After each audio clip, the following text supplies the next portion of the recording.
시청자 여러분 안녕하십니까? 수요일 뉴스타트 3부 시작합니다. 추석 연휴 마지막 날인 오늘 이른 아침부터 전국 주요 고속도로에선 귀경 행렬이 이어지고 있습니다. 한국도로공사 연결해 실시간 도로 상황 알아보겠습니다. 김정희 캐스터 전해주시죠. 연휴가 아무리 길어도 마지막 날은 참 아쉬운 마음이 가득하죠. 특히 어제는 귀경 차량들로 곳곳이 많이 혼잡했는데요. 최대 정체 시간대 모든 정체 길이를 더해봤더니 무려 1000km에 육박했습니다. 오늘 귀경 방향 최대 정체 시간대는 오후 3시에서 4시 사이가 될 것으로 보여서 이동 계획에 참고하시기 바랍니다. 특히 어제 충청권 내의 정체가 심했다 보니 오늘 새벽까지도 밀리는 곳이 있었습니다. 그중 논산 천안선과 서해안고속도로의 경우 어제부터 시작된 귀경 정체가 아직까지 이어지고 있는 상황인데요. 논산 천안선은 천안 방향 정체 길이가 조금 더 길어지면서 한 번에 30km나 답답합니다. 15번 서해안고속도로 서울 쪽은 역시나 서해대교 진입하기가 어려운 상황입니다. 당진 나들목부터 서해대교까지 13km 구간 속도가 뚝 떨어지고요. 앞서 25번 논산 천안간 고속도로는 천안 방향 정체가 길어졌다고 말씀드렸는데요. 북공주 분기점부터 천안 분기점 일대까지 가는 데만 1시간 20분가량 예상되고 있습니다. 1번 경부고속도로입니다. 서울 방향으로 대전 나들목 부근은 사고 여파 때문에 짧게 밀리는데요. 잠시 후 오전 7시부터 내일 새벽 1시까지 신탄진과 한남대교 남단 사이는 추석 연휴 버스 전용 차로제가 시행되기 때문에 이 점 잘 숙지하셔야겠고 45번 고속도로 양평 쪽은 경북 지역을 중심으로 정체 증가합니다. 안전띠 잊지 마시고요. 고속도로 교통방송이었습니다. 닷새간의 추석 연휴가 막바지에 다다르면서 버스터미널과 기차역도 귀경객들로 북적였습니다. 유원지는 막바지 연휴를 즐기려는 사람들로 붐볐습니다. 이성우 기자입니다. 시외버스 터미널이 귀경객들의 발길로 북적거립니다. 모처럼 가족, 친지들과 정겨운 시간을 보낸 시민들의 표정은 한결 가볍습니다. 연휴 기간 가족들의 따뜻한 보살핌 속에 일상에 쌓였던 스트레스를 날려버렸습니다. 하지만 길어 보였던 연휴가 금방 지나가고 다시 떠나야 할 시간이 되자 아쉬움에 쉽사리 발길이 떨어지지 않습니다. 오랜만에 어머님 뵙고 그래서 너무 좋았는데 시간을 넉넉히 한다고 해도 떠날 때는 되게 아쉬운 게 좀 슬픈 점인 것 같아요. 다음에 어서 와서 또 부모님 또 뵙고 싶은 마음이. 커다란 짐가방을 든 귀경객들로 대합실은 발 디딜 틈이 없습니다. 열차표는 일찌감치 대부분 매진된 상황. 부모님들은 대합실과 플랫폼에서 돌아가는 자녀들을 아쉬움 속에 배웅합니다. 다시 일상으로 돌아간다는 피곤함도 몰려오지만 가족과 함께 행복한 명절을 지냈다는 생각에 저절로 힘이 납니다. 부모님들 어쨌든 한번 뵙고 오니까 마음이 좀 놓이는 부분도 있고 좀 다시 충전하는 시간 가졌기 때문에 일상으로 돌아가도 다시 힘내서 열심히 지낼 수 있을 것 같습니다. 도심에 자리 잡은 고즈넉한 전통 한옥단지. 차례를 마치고 나온 나들이객들이 눈에 띕니다. 아이들은 전통 예복도 입어보고 투어 놀이도 하며 즐거운 시간을 보냅니다. 추석 맞아서 본가에 있는데 집에만 있기 그래서 이제 밖에 나오게 됐습니다. 밖에 나오니까 자연도 너무 좋고 전통 놀이도 많이 있어서 아이들과 재밌게 즐기고 있습니다. 길었던 연휴가 막바지에 다다르면서 아쉬움만 가득 남은 추석 명절. 시민들은 가슴에 고향의 정을 가득 품고 다시 일상으로 돌아가고 있습니다. YTN 이성호입니다. 추석에도 역대급 9월 더위가 기승을 부린 가운데 슈퍼문급의 한가위 보름달이 떠올랐습니다. 달맞이 명소에는 시민들의 발걸음이 이어졌고 저마다 가장 크고 밝다는 추석 보름달을 보며 소원을 빌었습니다. 박정현 기자의 보도입니다. 구름 사이로 휘영청 떠오른 둥근 달이 한가위 밤하늘을 비춥니다. 주위를 에워싼 은은한 달무리까지 더해져 마치 한 폭의 그림을 보는 것 같습니다. 달이 구름 때문에 좀 안 보일 것 같았는데 생각보다 잘 보여서 웅장하고 커서 기분 좋은 것 같아요. 늦더위가 기승을 부린 추석 명절에 맞는 보름달이지만 달의 고운 자태에 넉넉한 마음만큼은 가을 정취로 가득 찼습니다. 집 근처여가지고 한번 나와봤는데 보름달이 크게 떠가지고 너무 보기가 좋았어요. 아이도 너무 좋아하네요. 특히 이번 추석에는 지구와 달의 거리가 평소보다 가까워지며 이른바 슈퍼문이 떠올랐습니다. 여느 추석보다 더 크고 환한 보름달이 떠오르며 늦은 밤까지 달맞이에 나선 시민들 발길이 이어졌습니다. 보름달을 향해 저마다 소원을 올려보내는 달맞이객의 두 손끝에서는 간절함이 묻어납니다. 달이 그만큼 큰 만큼 저희 소원 꼭 이루어질 것 같습니다. 올 한 해 각자 원했던 거 잘 마무리하고 아이들 건강하게 올 한 해 마무리했으면 좋겠습니다. 우리 가족 건강하고 오래오래 살고 의사 될 수 있도록 빌었어요. 추석에는 우리 가족 영원히 건강하게 해달라고 소원 빌었고 앞으로는 잘 지내자.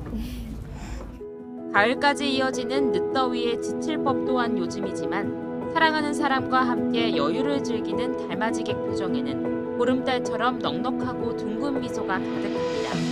YTN 박정현입니다. 연휴 기간 응급실 대란 우려가 이어지는 가운데 대전에서는 흉기에 다친 환자가 응급실을 찾다가 4시간가량 헤매는 일이 벌어졌습니다. 그러나 병원이 가장 많이 문을 닫아 걱정했던 추석 당일 큰 혼란은 없었다는 게 정부의 분석입니다. 홍선기 기자입니다.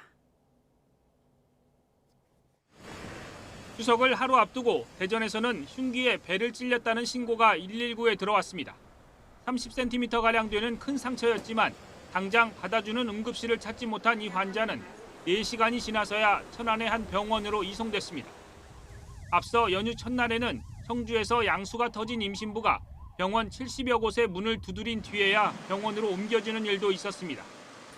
응급실 갈 일이 있으면 어떻게 하느냐는 게 연휴 동안 대화의 주요 화제가 될 정도였습니다. 전국의 응급실 409곳 가운데 2곳을 빼고 407곳이 문을 열었지만 의료진 부족으로 경증 환자는 받기 어려운 상황 때문입니다. 정부는 그러나 가장 걱정했던 추석 당일에도 우려했던 큰 혼란은 없었다고 보고 있습니다. 보건당국은 권역별 전국의 응급의료센터에서 대부분 긴 대기 없이 원활하게 진료가 이뤄졌다고 설명했습니다. 응급실 과밀화 방지를 위해 환자 상태에 따라 분산 이송을 했기 때문이라는 분석도 내놨습니다. 정부는 경증 환자는 응급실 대신 낮에 문을 여는 동네 병원을 이용해달라고 당부했습니다. 증상에 대한 판단이 어려울 경우 119에 전화하면 응급 상황인지 여부를 안내받을 수 있습니다. YTN 홍성기입니다. 윤석열 대통령이 추석을 맞아 강원도 최전방 부대인 육군 제15사단을 방문해 15사단 의무대대의 응급진료 체계를 점검하고 군 장병을 격려했습니다. 윤 대통령은 먼저 육군 최초로 군인 가족과 지역 주민들에게 의료 서비스를 제공하는 15사단 의무대대 승리의원을 방문해 현장을 둘러본 뒤 근무 중인 장병들에게 고마움을 전하고 15사단 의무대대가 군 의료의 모범이 되도록 열심히 해달라고 말했습니다. 이어 15사단 사령부로 이동해 장병들에게 6.25 전쟁 당시 강원도 고성지구 전투에서 적 7사단을 괴멸시킨 부대의 역사를 강조하며 국민 안전과 자유민주주의를 굳건히 지키겠다는 신념으로 전투 준비와 교육 훈련에 매진해달라고 당부했습니다. 대통령실에 저출생 수석실이 신설된 지 거의 2달이 됐지만 여야 간 대치로 인구전략기획부 출범이 늦어지면서 좀처럼 존재감을 드러내지 못하고 있습니다. 저출생 수석실은 각종 정책 상황을 점검하고 저출생 관련 인식 개선에 초점을 맞춰 활동 범위를 넓혀간다는 계획입니다. 강희경 기자입니다. 윤석열 대통령은 지난 취임 2주년 기자회견에서 부총리급 저출생 대응기획부 신설 방침을 처음 밝혔습니다.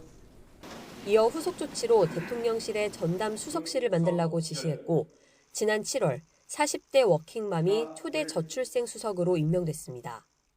우리 경제, 사회의 구조적인 변화를 요구하는 과제들도 과감히 발굴하고 제안하겠습니다. 저출생 수석실은 산하의 인구기획과 저출생 대응 등 2개 비서관실을 두고 업무에 돌입했습니다. 그러나 2달 가까이 지난 지금까지 아직 뚜렷한 존재감은 보이지 못하고 있습니다.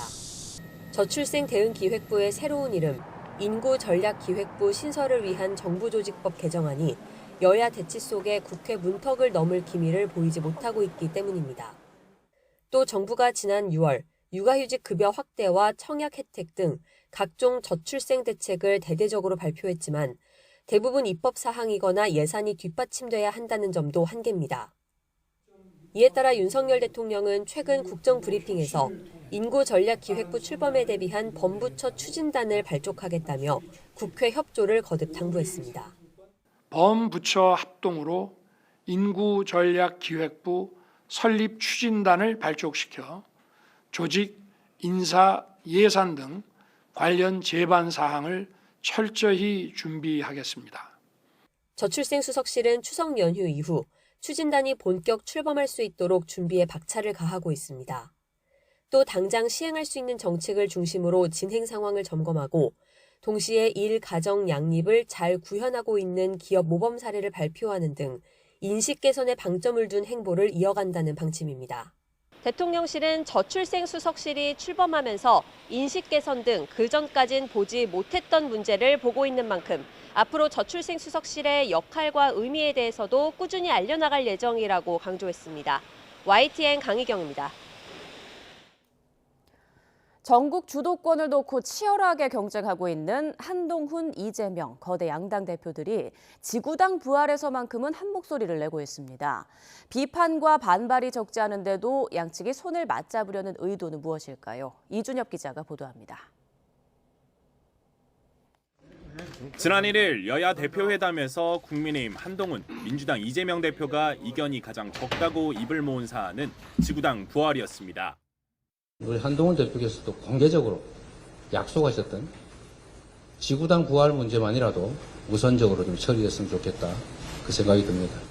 정치 신인과 청년 그리고 원외에서 활동하는 사람들과 격차를 해소함으로써 현장에서 민심과 밀착된 정치를 해내기 위해서는 지역당을 부활하는 것이 정치개혁일 수 있다. 공동 발표문에도 적극 협의키로 명시하면서 최근 양측이 모두 참석한 토론회도 열렸습니다. 과거 국회의원 지역구 단위로 설치됐던 지구당은 고비용 구태 정치의 상징으로 낙인 찍혀 지난 2004년 여야 합의로 폐지됐습니다. 한나라당의 차떼기 대선 자금, SK 100억 원 비자금 문제가 연이어 터지면서 정치개혁 요구가 본물을 이루던 때였습니다. 지구당을 폐지한다는 얘기는 지구당이 갖고 있는 상근 당직자를 포함한 모든 조직을 없앤다는 얘기입니다. 사무실을 없애자는 건 아닙니다. 부패 온상으로 여겨지던 지구당을 부활시키자는 목소리가 20년 만에 나오는 건 정치 신인과 원외 인사들의 숨통을 트일 수 있다는 이유에서입니다. 현행법상 원외 인사는 후원금 모금은 물론 현수막조차 걸 수 없다 보니 정치 진입 장벽이 높은 데다 지구당을 선관위와 중앙당 감시 아래 두면 투명성도 높일 수 있을 거란 취지입니다. 지구당이 없는 동안에, 폐지된 동안에 우리가 돈 안 드는 정치에 많이 익숙해져 있습니다. 그래서 이제는 지역당을 풀어주는 게 오히려 개혁이다. 한동훈, 이재명 두 대표 입장에서도 지구당은 원외 인사들의 지지를 끌어안을 수 있다는 측면에서 이해관계가 맞아 떨어졌다는 분석입니다. 원내 기반이 취약한 한 대표는 특히 지난 총선에서 대거 낙선한 수도권 원외 당협위원장들의 지지를 모을 수 있고 당원 중심주의를 앞세워온 이 대표로서도 당 장악력을 더 공고히 하면서 대선까지 영남 지역 등 험지 진출에 교두보를 마련할 수 있습니다. 결국 지구당 부활은 차기 대권과 맞닿아 있다는 겁니다. 이미 시의원, 구의원, 구청장, 서울시장을 비롯한 풀뿌리 민주주의의 토대가 다 닦여 있고 투명한 회계 시스템 같은 것도 정착되어 있습니다. 하지만 과거 지구당 폐지를 이끈 오세훈법의 당사자 오세훈 현 서울시장을 비롯해 반대 의견을 내는 목소리도 적지 않습니다. 어떤 명분을 붙여도 돈 정치와 제왕적 대표제를 강화하는 거라며 당장은 괜찮아도 장기적으로 구태 정치가 부활할 거란 우려입니다. 어차피 민생과는 관련 없는 얘기고요. 정치권의 이해관계인데 과연 국민들이 동의하실 수 있는 사안인가에 대해서는 좀 신중하게 생각해 줬으면 좋겠습니다. 지구당, 다시 말해 정치인들이 유권자를 만나는 풀뿌리 공간 자체가 문제인지 아니면 운영 방식이 문제인지는 따져볼 일입니다. 다만 지구당이 국민들의 먹고 사는 문제인 민생과 얼마나 밀접한 주제인지는 곱씹어볼 대목으로 보입니다. YTN 이준엽입니다. 이번 명절 연휴가 지나면 심우정 검찰총장 후보자가 윤석열 정부의 두 번째 검찰 수장으로 취임할 전망입니다. 현직 영부인과 전직 대통령 관련 수사 등 정치적 사건뿐 아니라 민생 사건들을 신속히 처리해 검찰 신뢰를 회복할 수 있을지 관심입니다. 신지원 기자입니다. 심우정 신임 검찰총장은 인사청문회에서 무엇보다 법과 원칙을 강조했습니다. 오로지 법과 원칙, 증거와 법리에 근거한 엄정한 사건 처리로 정치적 중립성과 공정성에 대한 국민들의 우려가 없도록 최선을 다하겠습니다. 최근 전현직 영부인과 전직 대통령 수사가 동시다발로 이뤄지면서 검찰의 정치적 중립 논란이 확산하고 있습니다. 윤석열 대통령 부인 김건희 여사의 명품 가방 사건은 검찰 수사심의위원회가 이미 불기소 결정을 내렸지만 가방을 건넨 최재형 목사 사건의 수심이 결론이 나오기까지 처분이 미뤄졌습니다. 도이치모터스 주가 조작 의혹에 관한 수사는 여전히 매듭짓지 못한 상황입니다. 수사팀이 김 여사를 대통령 경호처 부속청사에서 비공개 조사하며 절차적 정당성 논란이 남은 데다 도이치 주가 조작 사건에 대해선 검찰총장의 지휘권이 박탈된 만큼 신임 총장이 적극적으로 나서기도 그렇다고 손 놓고 있기도 어려운 현실입니다. 문재인 전 대통령에 관한 수사는 서울중앙지검과 전주지검에서 동시에 진행되고 있습니다. 특히 자녀 특혜 의혹에 관련해서는 문 전 대통령이 직접 뇌물수수 혐의의 피의자로 적시되며 파장이 커지고 있습니다. 정치인들을 수사했던 검사들이 잇따라 탄핵소추 대상이 된 가운데 검찰 내부의 혼란과 갈등을 봉합하는 것도 신임 검찰총장의 과제입니다. 무엇보다 정치 사건에 밀려 오랜 시간 방치된 민생 사건들을 신속하게 처리해야 한다는 지적이 나옵니다. 현직 영부인 사건을 매듭짓게 될 신임 검찰총장이 정치적 논란을 극복하고 국민의 신뢰를 회복할 수 있을지 주목됩니다. YTN 신지원입니다. 친이란 무장단체 헤즈볼라가 활동하는 레바논 전역에서 무선 호출기, 즉 삐삐가 동시다발적으로 폭발했습니다. 지금까지 9명이 숨지고 수천 명이 다친 것으로 집계된 가운데 레바논과 헤즈볼라는 이스라엘을 호출기 폭발의 배후로 지목했습니다. 홍주혜 기자입니다. 레바논 수도 베이루트에 있는 슈퍼마켓. 식료품을 고르던 남성의 허리춤에서 큰 소리와 함께 뭔가가 터지고 주변 사람들은 놀라 흩어집니다. 바닥에 쓰러진 남성은 고통에 겨워 신음을 쏟아냅니다. 현지 시간 17일 오후 3시 반쯤부터 레바논 전역과 국경을 맞댄 시리아 일부 지역에서 무선 호출기가 폭발하기 시작했습니다. 호출기를 들고 있거나 주머니에 넣어뒀던 피해자 대부분이 손과 얼굴, 복부 등을 다쳤고 사망자도 속속 보고되고 있습니다. حتى الآن سجلت غرفة العمليات الطوارئ الصحية بوزارة الصحة العامة أكثر من 2800 جريح. حالة تقريبا 200 منهم هي حالة حرجة. استوجبت إما إجراء عمليات جراحية. 사상자 가운데는 친이란 무장단체 헤즈볼라 대원들도 포함됐습니다. 또 모즈타바 아마니 레바논 주재 이란 대사도 호출기 폭발로 다쳤습니다. 호출기의 리튬 배터리가 폭발한 것으로 보이지만 원인은 아직 불분명합니다. 다만 헤즈볼라 지도자 하산 나스랄라가 이스라엘의 위치 추적과 공격에 활용될 수 있다며 휴대전화를 쓰지 말라고 명령한 뒤 최근 몇 달 새 새로 들여온 호출기에서 폭발이 일어났습니다. 레바논 정부와 헤즈볼라 모두 이스라엘이 배후에 있다고 의심합니다. This is a complete crime against the civilians. What we have seen is a kind of progress in the Israeli crime against the Lebanese. It's against the Lebanese people. It's against the civilians. 이번 폭발은 이스라엘 안보 내각이 전쟁의 목표를 북부 레바논 접경 지역 주민의 귀환까지 확대한다고 밝힌 지 하루도 안 돼 발생했습니다. YTN 홍주혜입니다. 방금 들어온 소식입니다. 일본 교도통신이 보도한 내용인데요. 일본 방위성이 북한이 탄도미사일로 추정되는 발사체를 발사했다는 소식입니다. 다시 한번 전해드립니다. 일본 교도통신의 보도에 따르면 일본 방위성이 북한이 탄도미사일로 추정되는 발사체를 발사했다고 전했다고 보도를 했습니다. 좀 더 구체적인 사항은 이어지는 뉴스에서 다시 한번 전해드리겠습니다.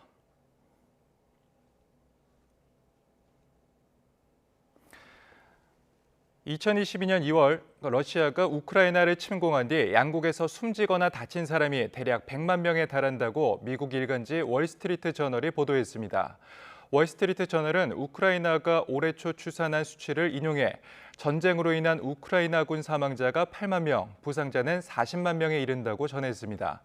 또 서방 정보기관 추산에 따르면 러시아군 사망자는 최대 20만 명, 부상자는 40만 명에 이른다고 덧붙였습니다. 우크라이나와 러시아는 그동안 전쟁 사상자를 공식 발표하지 않거나 지극히 축소해 발표한다는 의혹을 받아왔습니다. 트럼프 전 대통령의 두 번째 암살 시도 사건 이후 처음으로 사건 당시 상황을 설명했습니다. 용의자의 총구만 보이는 상황에서도 빠르게 대응한 경호국이 대단하다고 칭찬했지만 경호 실패 논란은 이어질 전망입니다. 김도원 기자입니다. 암살 시도 사건에도 트럼프 전 대통령은 예정됐던 온라인 대담 행사를 그대로 진행했습니다. 평화로운 일요일 아침, 골프를 치다 총성 4대발이 들렸다고 사건 당시를 떠올렸습니다. 자신은 무슨 상황인지 몰랐지만 경호원들의 판단에 따라 즉각 대피했다며 비밀 경호국의 업무 수행은 탁월했다고 평가했습니다. Could only see the barrel. How good is that, right? But could only see the barrel. Based on that, he started shooting and ran toward the target and was shooting a lot of. 비밀 경호국도 용의자를 조기에 발견하고 트럼프 전 대통령을 안전하게 대피시켰다며 모범적 대응이었다고 자평했습니다. 예정에 없던 비공개 골프 일정이 생겼지만 곧장 경호 계획을 세워 효과적으로 대응했다는 설명입니다. The subject, who did not have line of sight to the former president, fled the scene. He did not fire or get off any shots at our agent.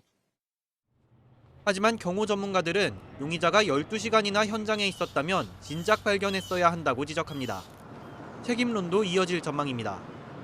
민주당 정치인들은 한 목소리로 암살 시도를 규탄했지만 트럼프 캠프는 민주당의 적대적 발언 때문에 이런 일이 벌어진다고 비난했습니다. But you know the big difference between conservatives and liberals is that no one has tried to kill Kamala Harris in the last couple of months. 펜스는 트럼프가 사건 당시 5번 홀에서 막 버디를 기록하려던 참이었는데 퍼팅을 끝내지 못해 좀 짜증을 냈다고 덧붙였습니다. YTN 김도원입니다. 미국 연방준비제도가 기준금리를 결정하기 위한 회의를 진행하고 있습니다. 우리 시간으로 내일 새벽 4년여 만에 금리 인하를 발표할 것으로 예상되는 가운데 그 폭에 대해선 전망이 엇갈리고 있습니다. 김지영 기자가 보도합니다. 기준금리 인하를 위한 밥상은 차려졌다. 이틀간 이어지는 미 연방공개시장위원회 FOMC 회의에 대한 시장의 공통적인 전망입니다. 지난 2020년 3월 이후 4년여 만에 금리 인하가 목전에 왔다는 평가입니다. Virtually all market participants expect some cut in the federal funds rate. 그간 미 연준은 팬데믹 이후 치솟는 물가에 대응하기 위해 금리를 20여 년 만에 최고 수준까지 공격적으로 끌어올렸습니다. 하지만 인플레이션이 한풀 꺾인 것으로 볼 만한 지표가 2개월간 이어지자 제롬 파월 연준 의장을 비롯한 위원들은 통화 완화로 정책 방향을 전환할 수 있다는 신호를 시장에 보내왔습니다. A reduction in our policy rate could be on the table as soon as the next meeting in September. 시장의 관심은 인하의 폭에 쏠려 있습니다. 올해 초까지만 해도 0.25%포인트씩 점진적으로 인하할 거라는 전망이 대세였습니다. 그러나 경기 둔화와 노동시장 냉각으로 해석되는 최근 경제 지표에 0.5%포인트를 한꺼번에 내리는 이른바 빅컷 가능성도 빠르게 제기됐습니다. 전망은 여전히 엇갈립니다. 시카고 상품거래소 패드워치에 따르면 금리 선물 시장에서는 0.5%포인트 인하 확률을 65%, 0.25%포인트 인하 확률을 35%로 보고 있습니다. 반면 로이터 통신은 지난주 경제학자 101명을 대상으로 한 설문에서 과반이 0.25%포인트를 선택했고 0.5%포인트를 예상한 응답자는 9명에 불과하다고 보도했습니다. It's probably best to wait a year or maybe even two until rates are all the way down at 3% or even lower. 기준금리 결정을 하루 앞두고 가상화폐 대장주 비트코인은 비컷 기대감에 한때 급등했습니다. YTN 김지영입니다. 조금 전 들어온 소식입니다. 합동참모본부가 북한이 동쪽 방향으로 미상의 탄도미사일을 발사했다고 밝혔습니다. 조금 전에는 일본 교도통신이 일본 방위성이 말하길 북한이 탄도미사일 추정 발사체를 발사했다고 밝히기도 했습니다. 보도 구체적인 사항은 아직 발표되지 않았습니다. 다음 소식입니다. 유럽 중부와 동부를 강타한 폭풍 보리스로 인한 홍수 피해 사망자가 21명으로 늘었다고 AFP 통신 등이 보도했습니다.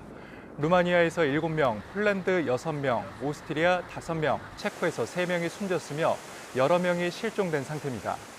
지난주부터 루마니아를 시작으로 폭우가 이어지면서 이재민과 시설 피해 규모도 늘고 있습니다. 멕시코에서 폭우로 인한 산사태로 6명이 숨졌습니다. 현지 시간 16일 밤 멕시코시티 북서쪽 나우칼판에서 산사태가 발생해 집과 학교가 토사에 깔렸습니다. 산사태로 남성 4명과 여성 2명이 숨졌고 3명은 다쳐 병원으로 옮겨졌습니다.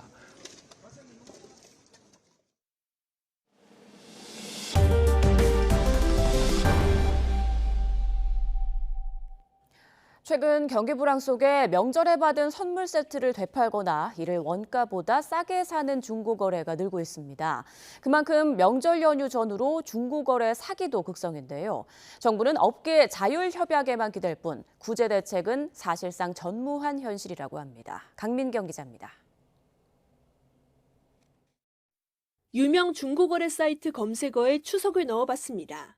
샴푸와 햄 세트부터 참기름과 홍삼까지 다양한 품목의 물건을 어렵지 않게 찾을 수 있어 일반 쇼핑몰을 방불케 합니다. 최근 경기 불황이 겹치며 부쩍 늘어난 이른바 명절 테크.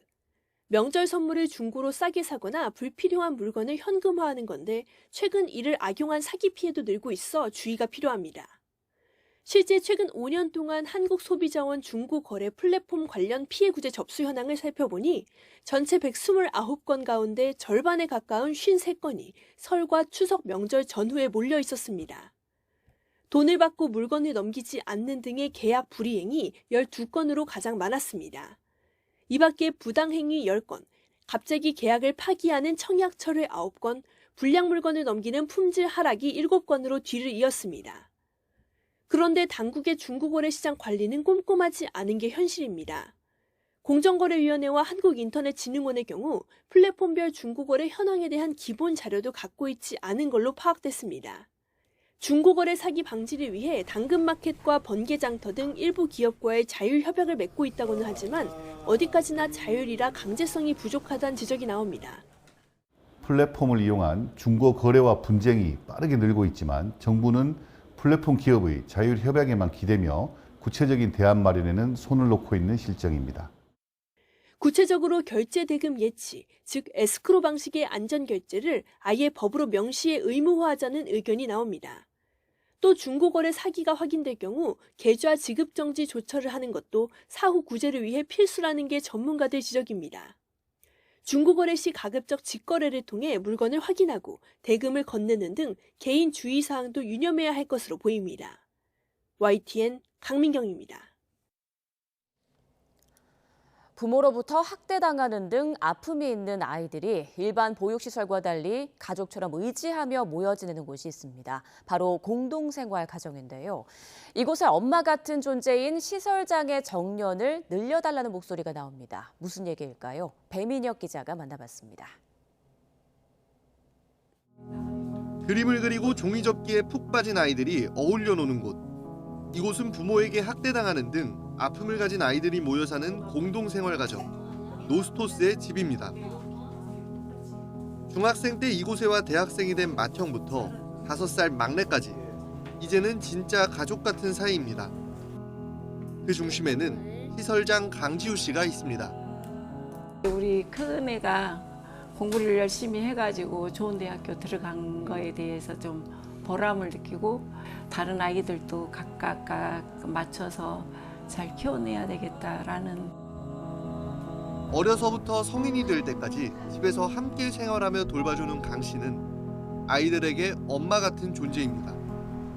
원장님은 굉장히 저에게 잘해주시고 또 제가 또 되게 편하게 생활할 수 있도록 노력해주시는 분이기 때문에 또 어머니라고 진짜 생각하고 있고 계속 이렇게 생활했으면 좋겠습니다. 하지만 요즘 이 가정이 언제까지 유지될 수 있을지 걱정입니다. 올해 65살인 강 씨는 연말까지만 정부에서 인건비 지원을 받을 수 있기 때문입니다. 강 씨는 이후에도 아이들과 함께할 생각이지만 자신의 인건비도 시설 운영에 쏟아붓는 상황이라 지원이 끊기면 막막합니다. 강 씨는 인건비 지원 상한 연령을 몇 년이라도 늘려주기를 바랍니다. 정년이 이제 올해 이제 말로 끝나요. 그래서 정년은 이제 일은 정년이 끝나지만 나이로서는 끝나지만 제가 엄마잖아요. 근데 엄마의 정년은 없잖아요. 그러니까 엄마의 정년은 없으니까 저는 계속 우리 아이들을 키워내야 돼요. 공동생활가정에서 근무하는 사회복지사는 특례 조항에 따라 인건비 지원 연령을 5년까지 연장할 수 있지만 시설장은 해당하지 않습니다. 보건복지부는 지난해 시설장의 인건비 지원 연령을 5년 연장하는 방안을 검토했지만 지자체 재정 부담과 청년 일자리 축소 우려로 무산됐습니다. 엄마 같은 강 씨와 함께 따뜻한 추석을 보낸 아이들. 내년 설에도 지금 같은 시간을 보낼 수 있을지 제도 변화에 대한 고민이 필요해 보입니다. 뭔가 좀 발전을 시켜주는 곳? 그런 곳이라 생각하는데 내 집이라고 생각해요. YTN 배민혁입니다. 추석처럼 연휴가 이어지면 들뜬 분위기 속에 미성년자들이 신분증을 위조해 술과 담배를 사는 등 일탈 행위가 더 잦아질 수 있습니다.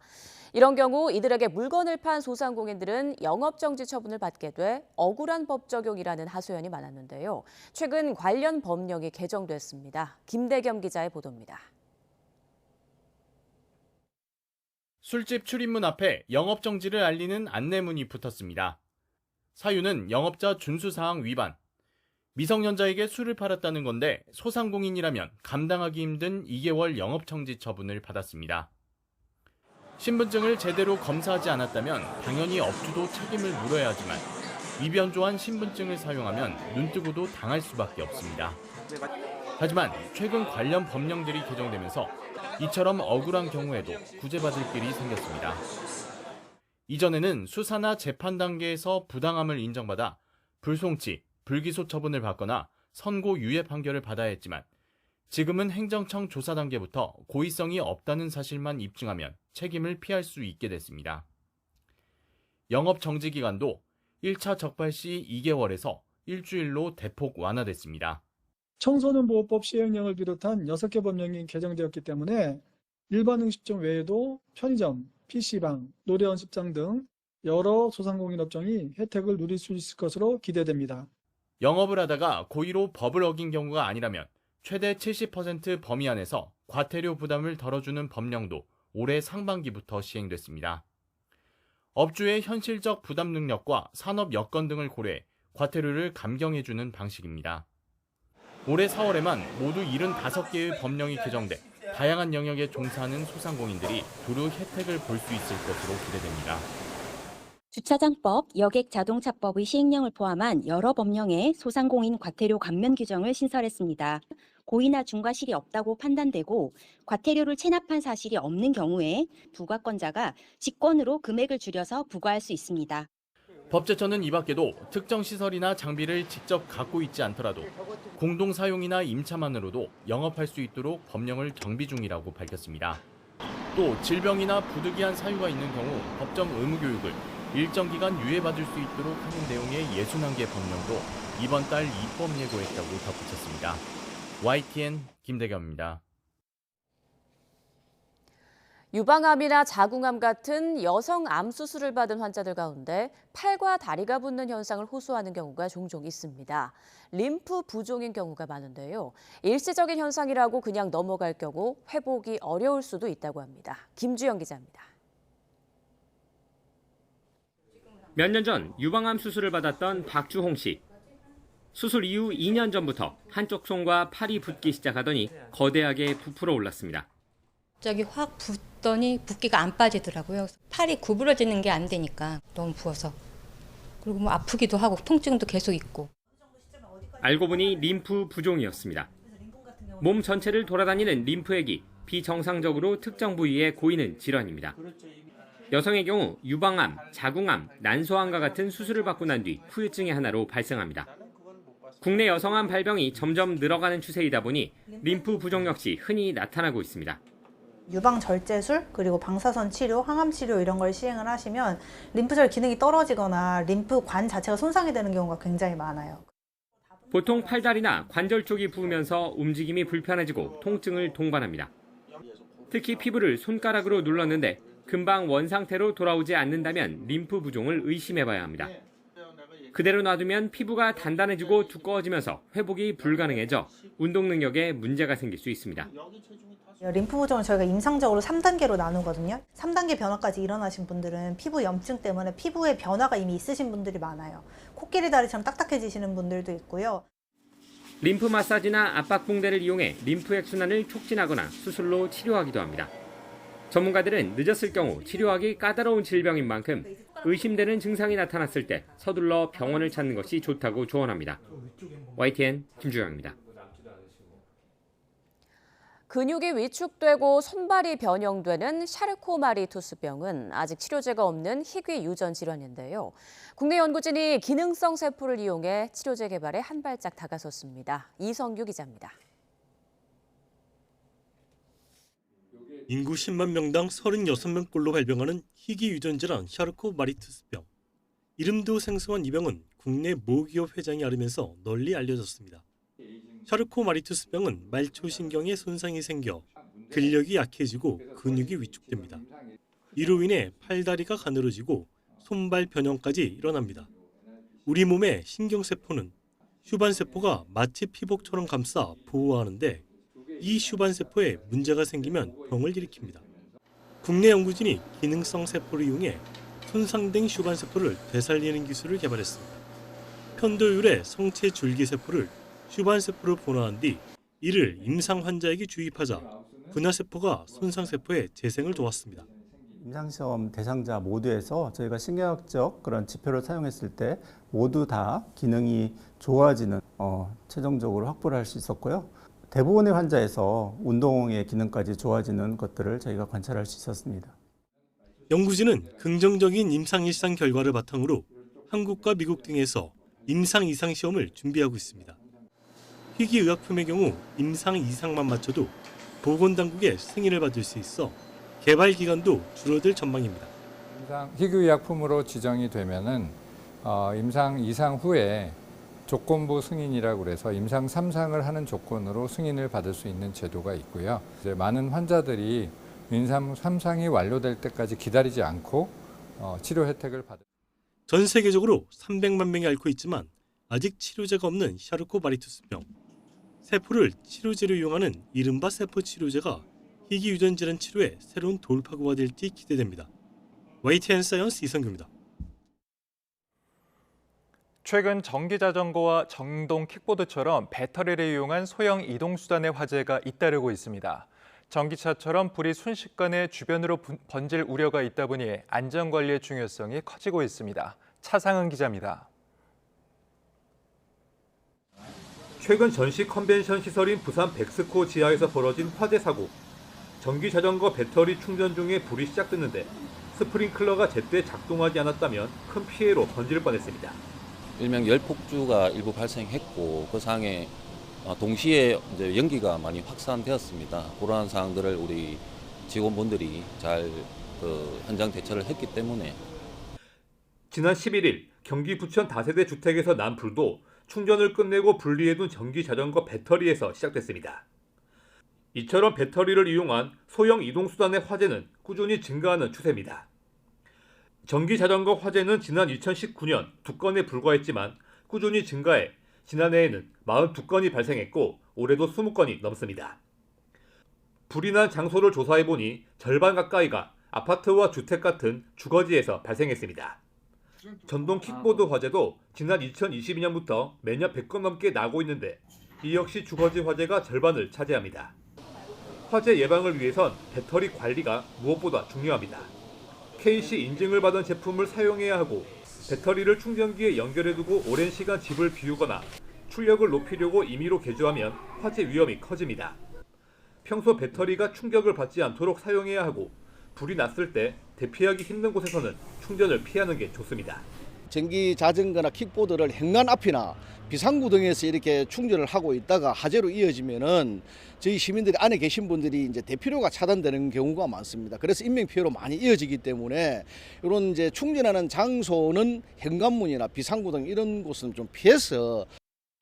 개인이 구매한 전기 자전거와 전동 킥보드는 전기차처럼 전용 충전 구역이 따로 없다 보니 사용자들이 화재 예방을 위한 안전수칙을 숙지하는 게 중요합니다. YTN 최상입니다. 인천 청라 아파트 사고를 계기로 전기차 지하주차장 화재에 대비한 대책들이 속속 나오고 있습니다. 인천시가 연기를 빨리 빼낼 수 있는 배연 로봇과 지하에도 진입할 수 있는 저상 소방차를 도입하기로 했는데 전국으로 확산할지 관심입니다. 강태욱 기자가 보도합니다.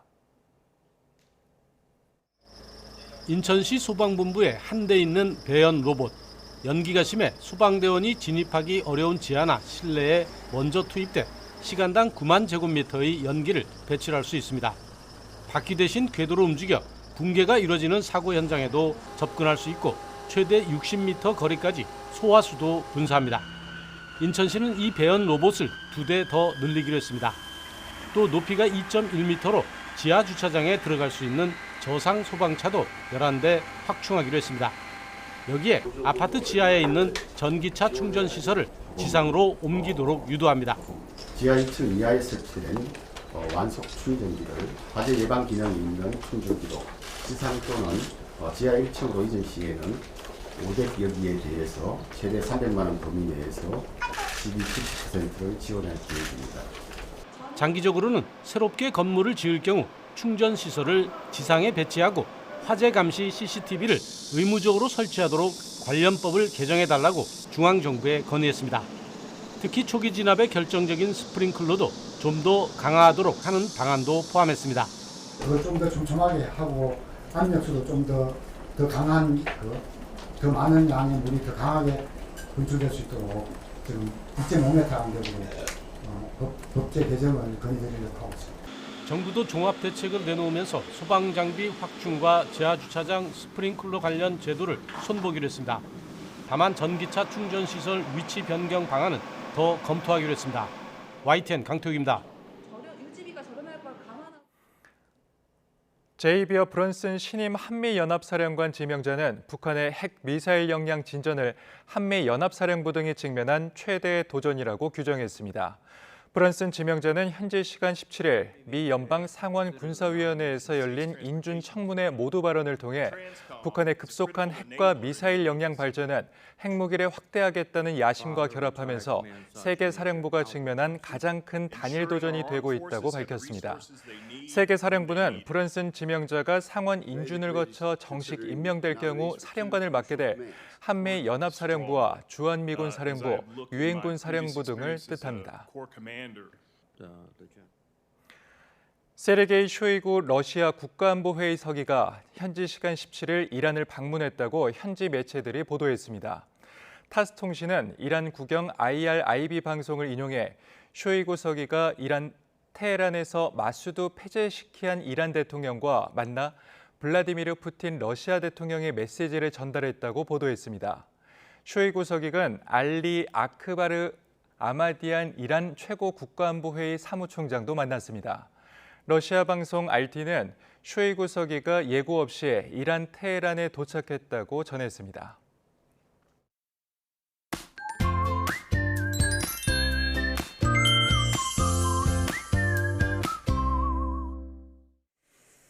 연휴 마지막 날인 오늘 흐리고 곳곳에 소나기가 오겠습니다. 날은 여전히 덥습니다. 서울을 비롯한 곳곳에서 열대야가 나타났는데요. 낮에는 31도까지 올라서 덥겠습니다.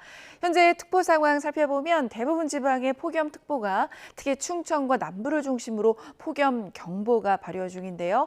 곳곳에도 밤사이 또 열대야가 나타났습니다. 서울이 26.7도, 청주와 창원 28도로 대부분 지역에서 25도를 웃돌면서 열대야가 나타났고요. 낮 기온 살펴보면 춘천이 29도, 대구와 창원, 광주는 34도까지 오를 것으로 보입니다. 오늘도 소나기 소식이 있습니다. 양은 5에서 40mm로 강우량의 편차가 크겠고 돌풍과 벼락을 동반하면서 요란하게 내릴 것으로 보입니다. 내일도 소나기가 오겠고 금요일과 토요일 사이에는 또다시 전국적으로 많은 비가 내릴 전망입니다. 날씨였습니다. 네, 뉴스타트 모두 마칩니다. 시청해주신 여러분 고맙습니다.